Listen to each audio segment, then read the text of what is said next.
First time அவளை ஃபேஸ்புக்கில் தான் பார்த்தேன். அது என்னமோ ஒரு பேர்.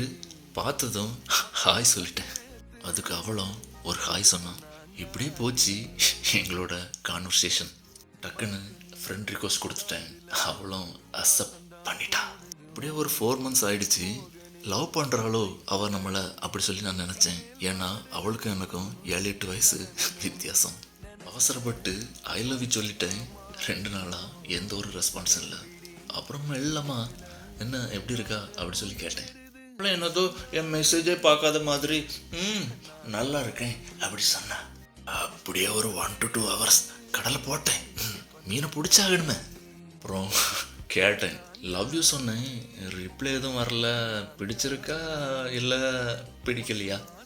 பிடிச்சிருக்கு ஆனால் எங்கள் அண்ணன்ட்ட கேட்கணும் அப்படின்ட்டா.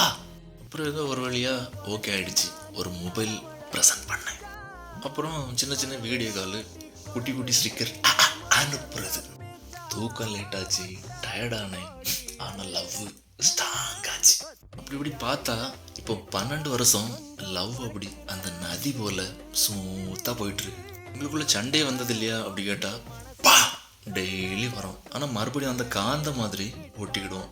புரிதல் இருந்துச்சுன்னா லவ் ஆரோக்கியமானதாகவும் இருக்கும், நல்ல ஆத்மார்த்தமாகவும் இருக்கும்.